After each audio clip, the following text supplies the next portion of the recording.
Coming up this week on My Time to Talk.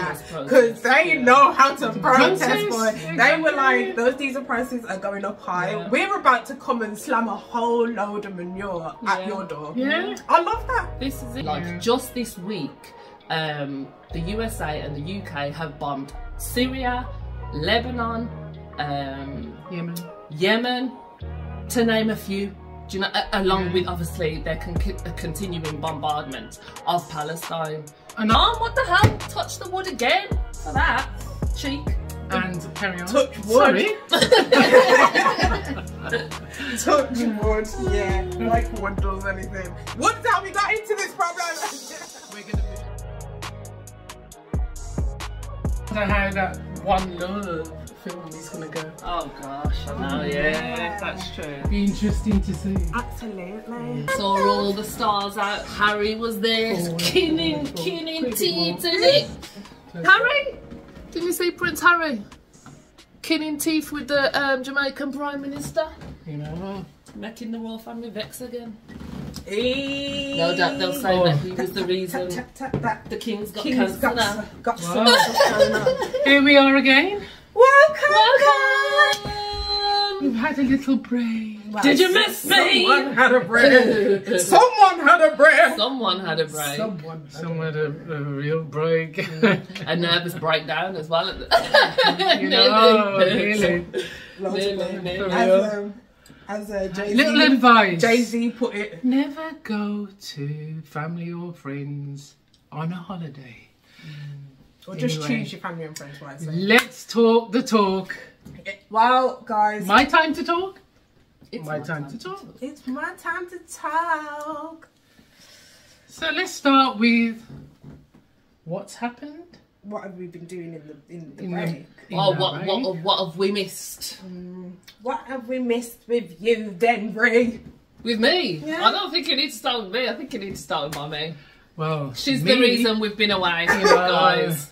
Well, I thought it was a good idea to go to Jamaica to see a friend. And as I said, like, the advice would be, make sure friends are friends. You know what I mean? As the saying goes, keep your enemies close. Or your friends close and your enemies even closer. But or just block them. Perhaps you just need to block them. Block and delete. Keep them close at all. Out. Next. It's good. Things I think are put in our life for experiences, and sometimes we have to pay for them. And like, if it's a lesson that we need to learn because we haven't actually learned it the time before, chances are we're going to go around again. So if you think you're actually learning a lesson, try not to make the same I wouldn't say mistake, the same experience happen to you again.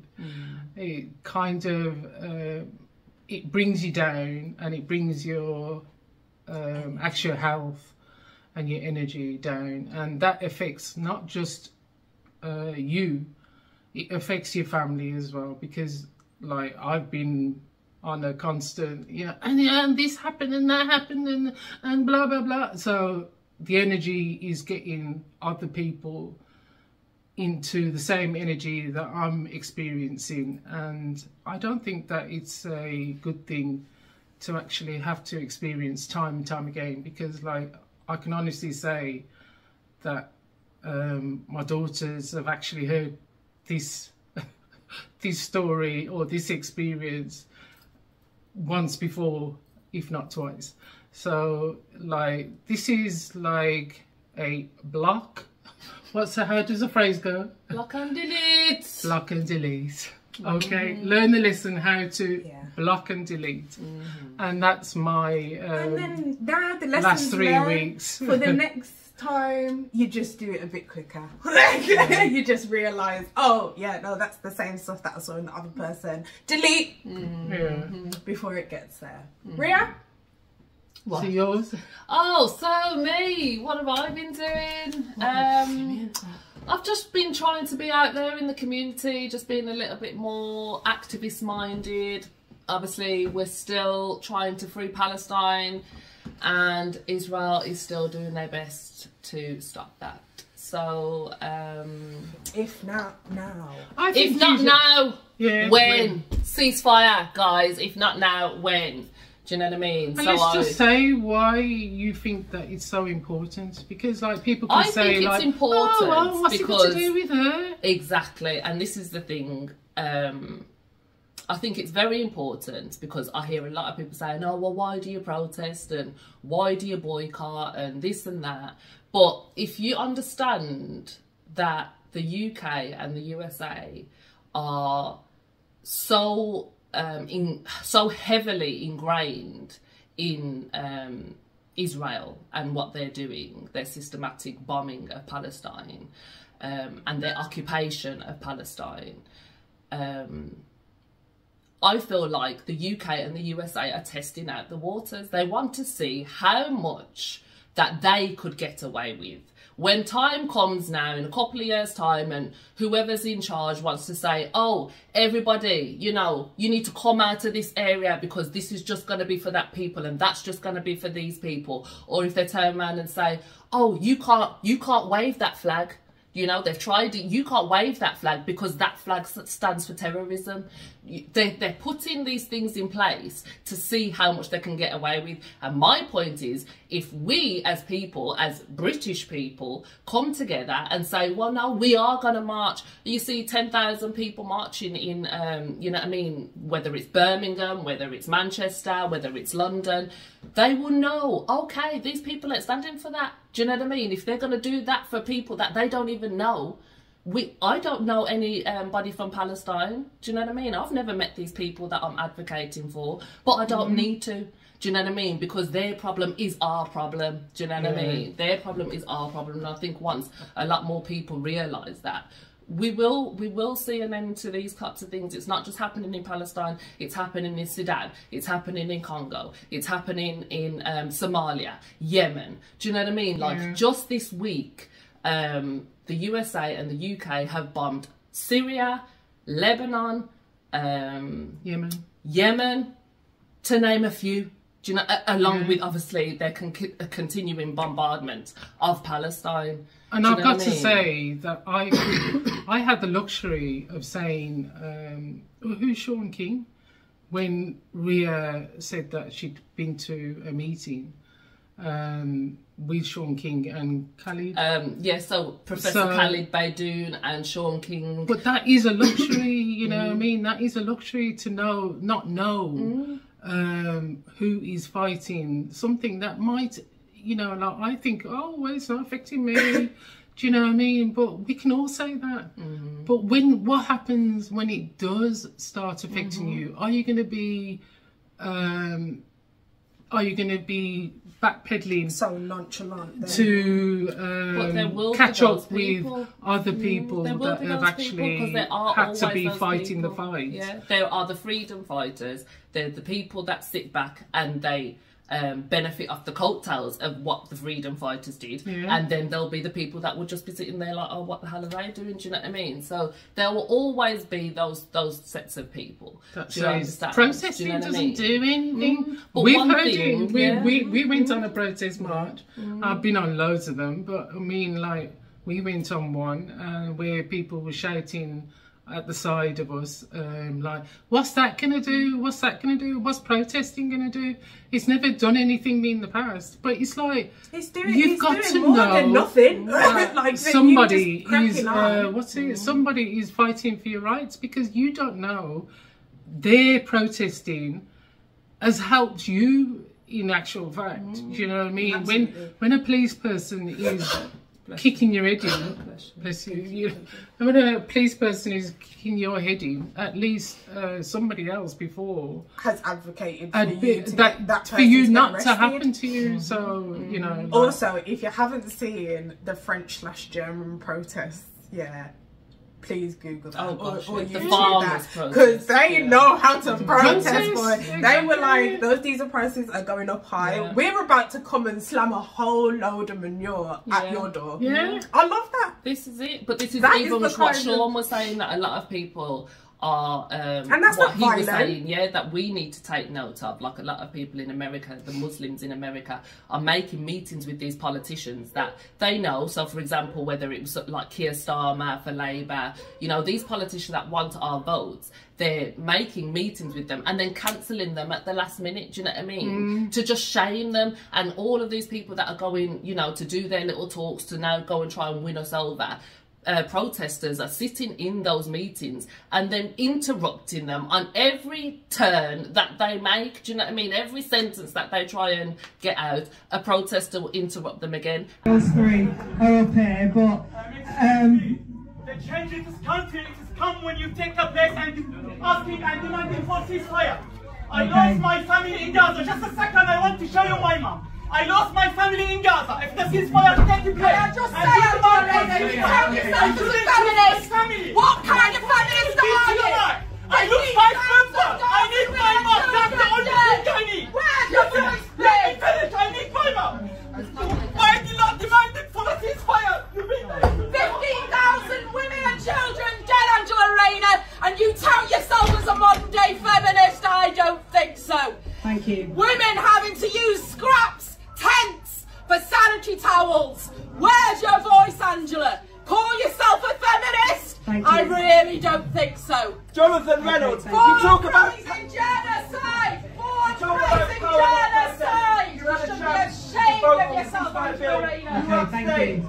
Thank you. Your vice chair of Thank Labour you. Friends of Israel. Your friendly Thank Israeli you. president said he was waging, You've his made country your was point, waging thank a you. war against barbaric jihadists who wanted Thank to you, take you've over made your Europe. point, Jonathan thank you. Reynolds. Dead every day, Angela.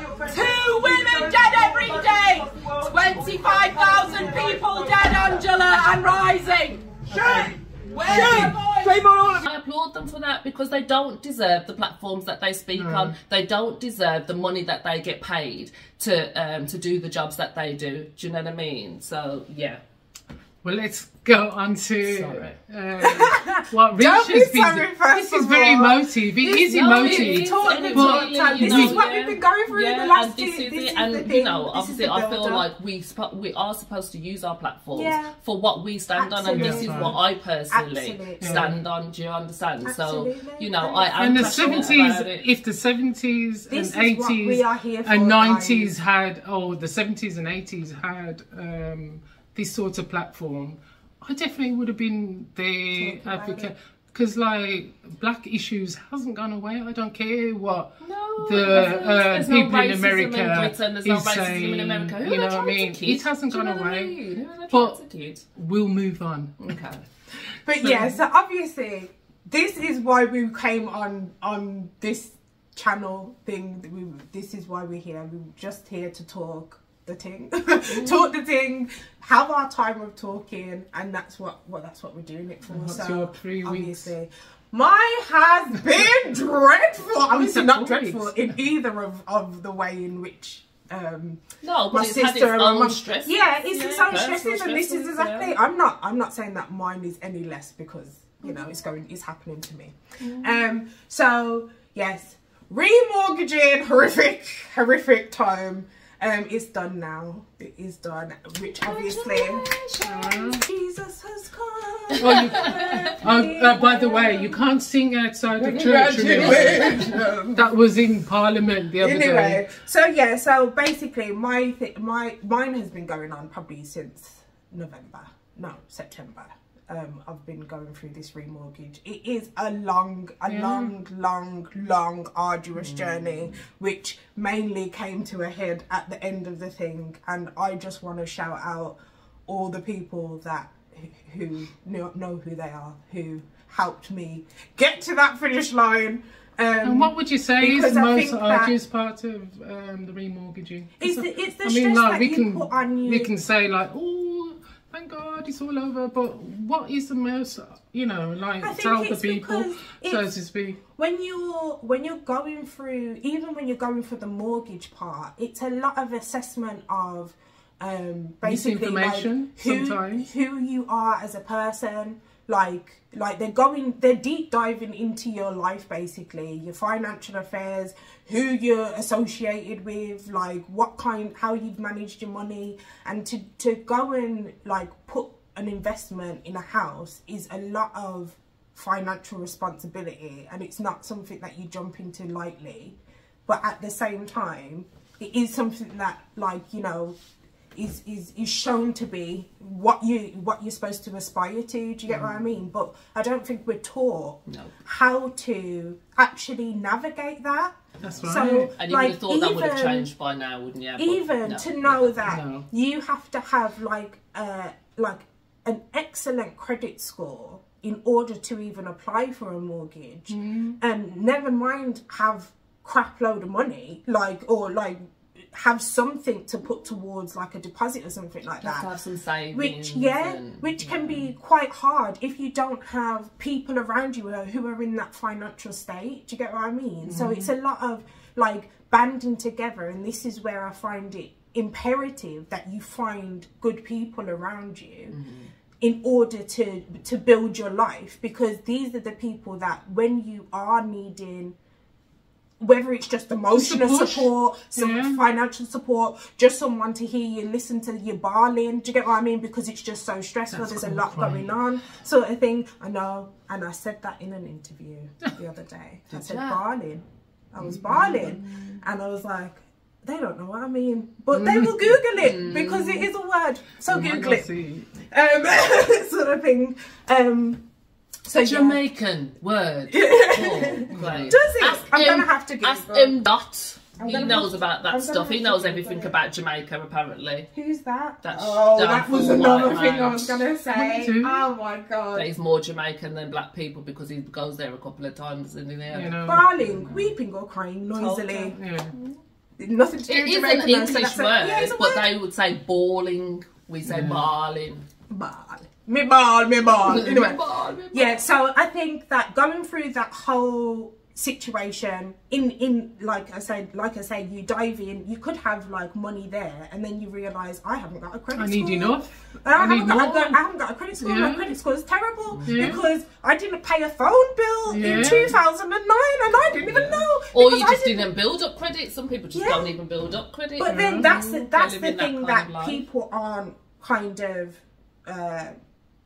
getting taught, basically. So obviously, anyone who feels like they need more information on that, feel free to drop a comment. Get a credit card.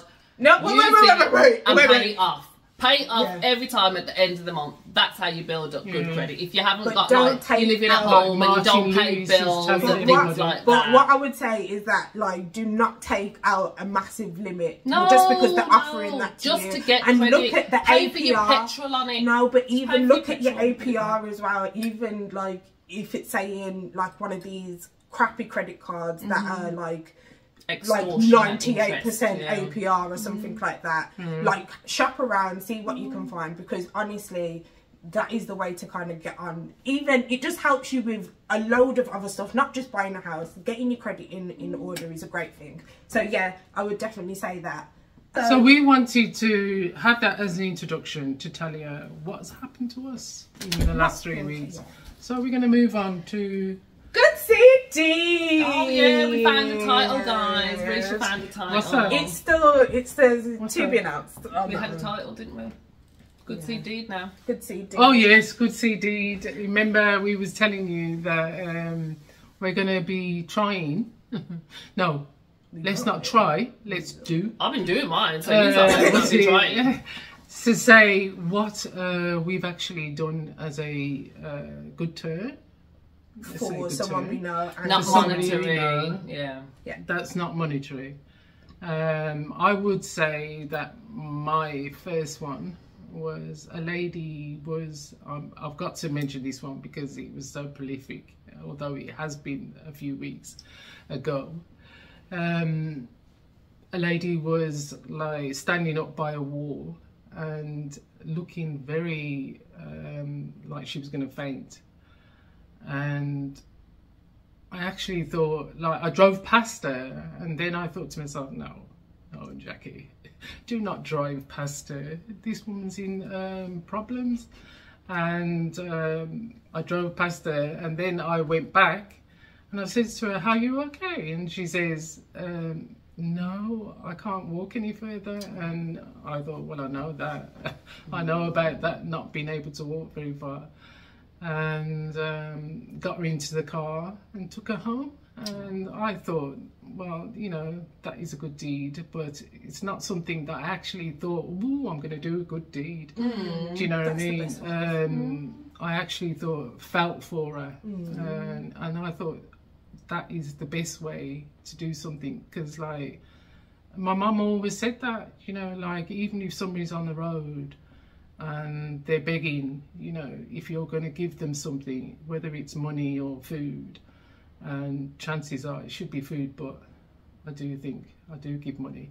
But she says, if you're thinking like, oh, I'll give that person money, do it, you know what I mean? But if you don't feel it, don't do it, because chances are you shouldn't have probably done it, if you see what I mean. So if you get that feeling to do something for somebody, just do it.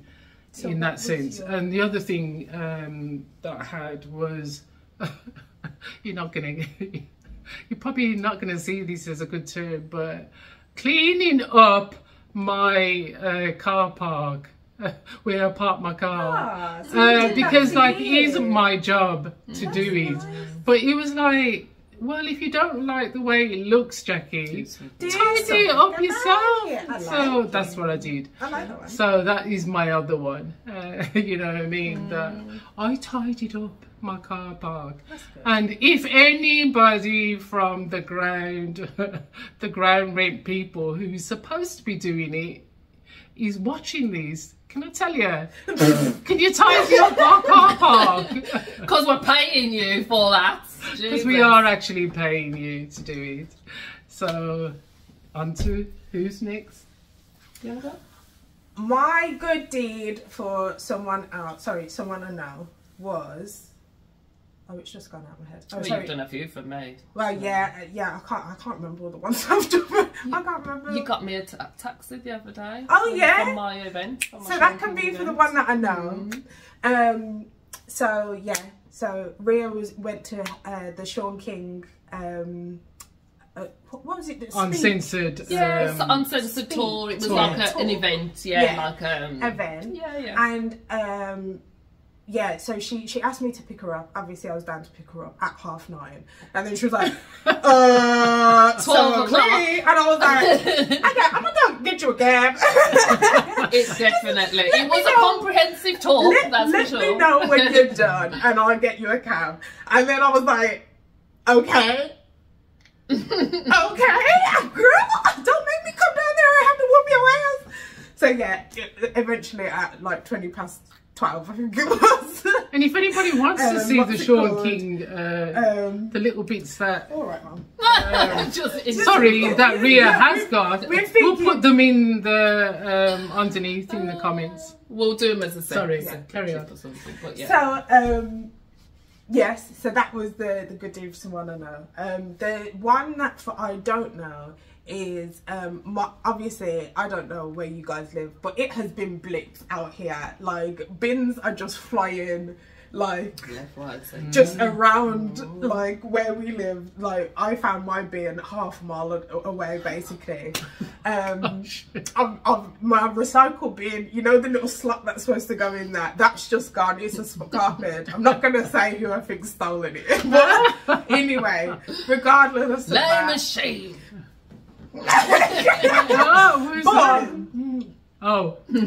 But regardless of that, I went and fetched. Is it fetched? Fetched. I went and fetched all my neighbours' bins and brought them back outside of their retrospective houses. Really nice. Because that's the kind of neighbour I am, really. Yeah. Like, you don't know how blessed I am, you. Well, I give it out because I'm not, like you said, I don't expect it back. I'm not trying to say, like, you need to do anything for me. It doesn't need to be a, hi, how's your mother every time I see your face. But at the same time, I respect you. And if you saw my bin, please return it to me as well. So that's it. Yeah. So that's what about your other one? That's two. Oh, yeah, you done too. Oh, gosh. Your taxi. So yeah, I've done a few because obviously it's been a couple of weeks. And to be fair, yeah, I've just kind of been going about my daily routines. I've just been living life. This is what I do anyway, to be honest. But yeah, like I have been more conscious of people that I know versus people that I don't know. That was the interesting part. Yeah. So people that I know, one that stood out to me, one of my oldest daughter, she's doing her GCSEs at the moment. She's revising for them. Oh gosh, you don't look old enough to have the GCSEs. Don't guess. But yeah, so, she's been working really hard, bless her. So I've just been conscious of giving her little teas and stuff going up, and because obviously she always makes me some banging hot chocolates. Oh. So I've just kind of tried to repay the favour. I can't make a good hot chocolate, so I'll make you her the a technique. good tea. Make her a good tea. I can tell you the technique. Oh, thanks, Rish. Okay. So yeah, so that's the one that stood out for me from somebody that I know. The one that I don't know, I do kind of know her, but I packed, well, I'll tell you what I did first. So basically I have a load of baby clothes from my youngest daughter, and that's obviously she's all grown out of. Touch wood, she's the last. So I've been giving away these baby clothes. She said that 4 children ago. 5? So, Are you talking about this? No, I did not say that 5 No, she children says ago. the I 4. said it 2 children ago. Anyway, carry on.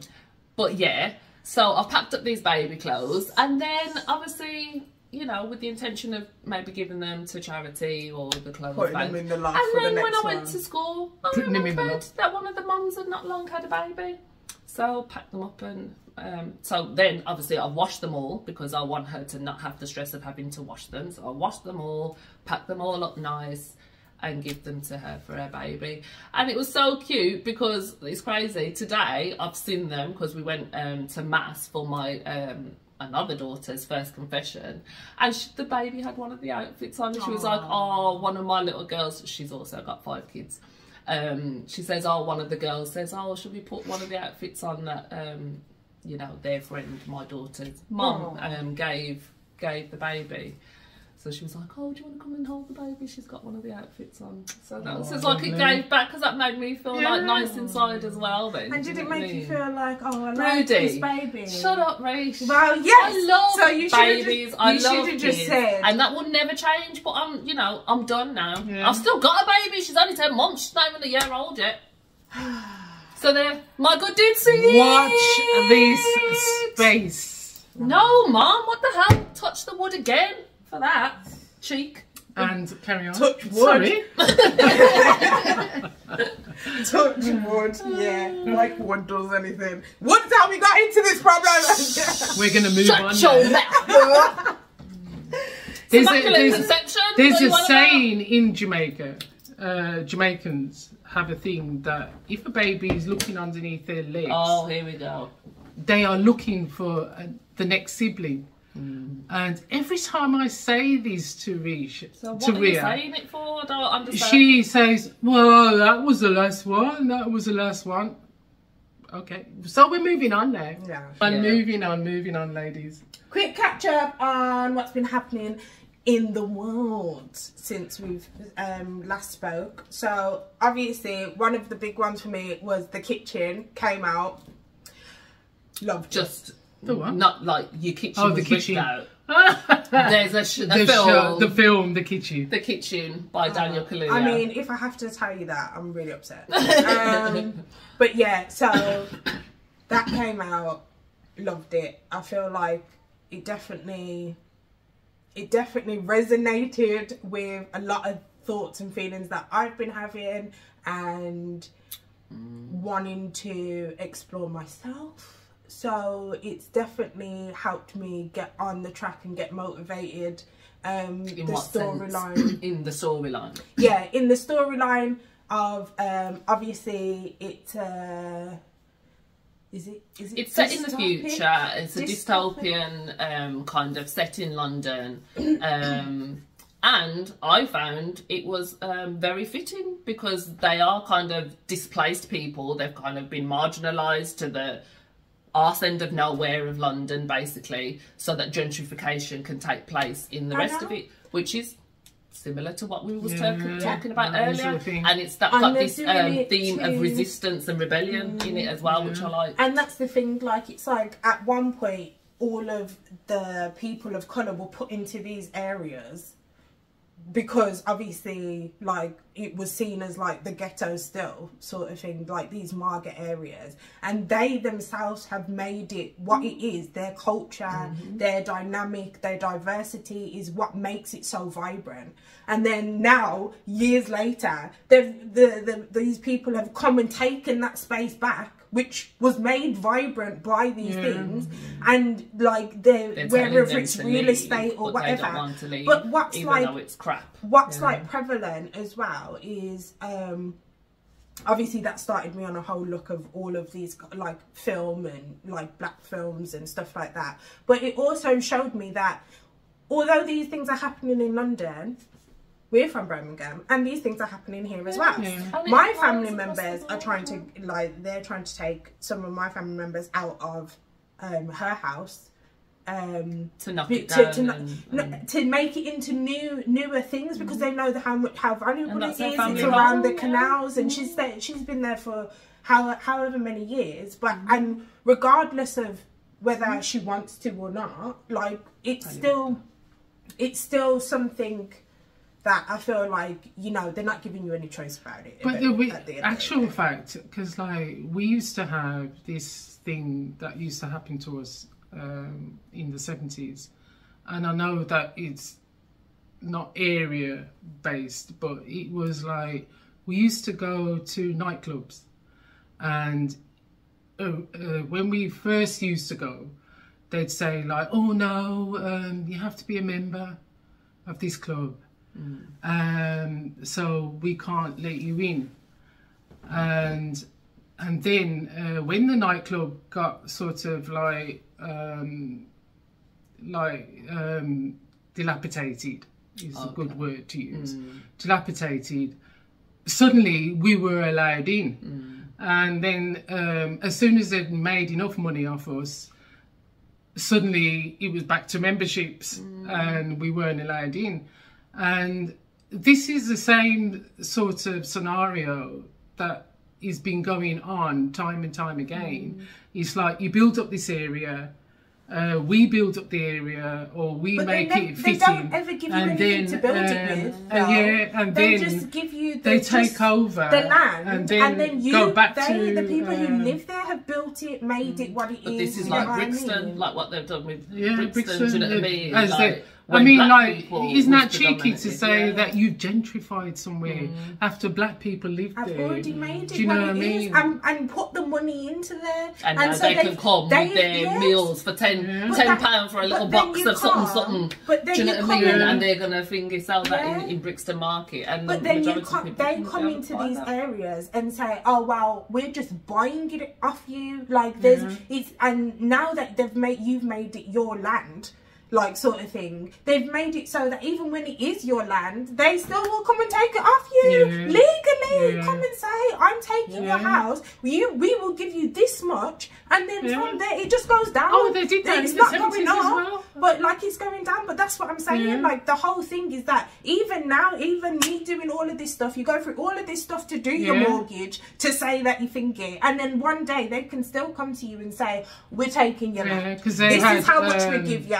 That's as much in as the 70s. They did it to my father, and that's disgusting. That he'd mortgaged his house and he was paying his mortgage, and then they said, well, we want to urban renewal the area, so you either do up your house or we'll take it off you. And that was a compulsive purchase order. And you would think that somebody can't do that. They can't just take your house. Yes, they can. Do you know what I mean? Yes, they can. He had to go and get himself another mortgage and do up his house. Otherwise, and there was 7 of us, we would have been out on the road, and that would have been like, oh, well, we gave you some money, you know, for your house. And they choose how much they were going to give him as well. Right, that's it. They have a so set amount. You do have to watch it. The people who have invested in that land have gave a set amount. This is how much we're willing to think it. And then that, even then, when they say like, oh, okay, like say we're spending 50 mil to buy this whole bit of land, that 50 mil is still including all of the people who are going to be then taking down your house, bossing down the thing. So your cut of it isn't even like 50 mil divided by how many people are living in that area. It's probably like 2 mil sort of thing. And then they're dividing that amongst however many people or whatnot. 2 mil may have been a bit low, bad maths there.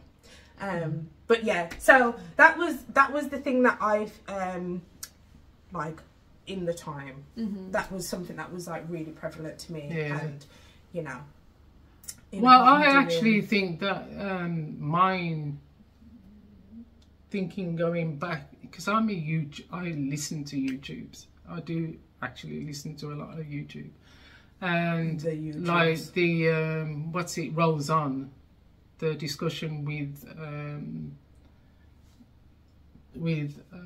oh, Cat Williams. With Cat Williams, excuse me, I am old. Is rolling on, and I've noticed that in the YouTube land, they're trying to kind of say, well, this didn't happen, but now we've got people coming out and actually saying, oh, it did happen. No, it did happen. Why are we saying it now as opposed to what he was saying that he had to be talking about all the time before now? But I think like the Cat Williams thing should be digested by all who's thinking that they're in the entertainment world and not having to be, you know, like they're not controlled. You are controlled. You know, like you've shown that time and time again. People like Cat Williams, he's trying to show you that time and time again. And really and truly, you know, we've got to get on board with the fact that we need more honest, honest communication with the music world, with the entertainment world. So we don't have our children growing up thinking that that's what I want to be. Oh, that's what I want to be, and then they get the shock. But then they're not even telling you about mortgages, so they're definitely not going to tell you what's happening in Hollywood. And even though, regardless of whether you want to believe whether what Cat Williams said is true or not, and whether people are saying, oh yeah, I believe it, or yes, it's right, or I've seen it myself, he's still put all of these people on. All the people that he mentioned in that interview has made money from him just chatting for 2 hours. Like literally all of them. Like, and now on the from bandwagon. Ice Cube, like I was saying to someone the other day that I'm just hearing back-to-back Ice Cube tunes on the radio now. Like as if like, and I'm like, okay. Is he bringing something out? Is it like what is it? Like, not saying that. I think he has got something coming out though. I think even Kev come out the next day and said, oh yeah, hi guys, I got a tour coming out. Yeah, do you know what I mean? Like, so, everyone's kind of having a chat about it. They've had their like interviews on some kind of platform. I saw Ludacris did a little 16 bars too. I heard Ludacris rapping out. I thought he was just an actor now, Fast and Furious, and isn't that you now? Like, how come suddenly you got bars to write? I heard a Ludacris tune as well. Come back against Cat Williams, so that kind of made me think. But Ludacris, I mean, like back in the day. Oh, he was a banging lyricist, don't get me wrong. I love him, but I haven't heard him rapping in ages. That's like, I saw some had to dust off that note. I saw something on Instagram with Did you want Usher doing to put some makeup on as well?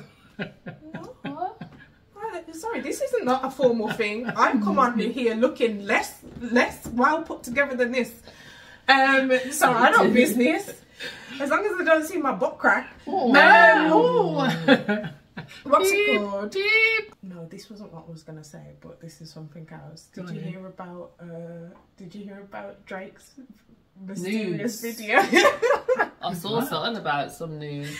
I was scouring Allegedly. the internet. I was like, oh, Twitter. You should have been straight away. You should have just gone straight to Twitter. Oh, I don't have Twitter. I don't tweet. Yeah. Oh, did you see it? No, but I'm just saying, if you wanted to see it, you should have just gone to Twitter, because whenever there's somebody's leaked news, they're all over. I think it was in the morning in Drake, America, so we got it in the morning when I woke up. It was already 8 hours behind, so all evidence was already it might have been deleted. done. What happened?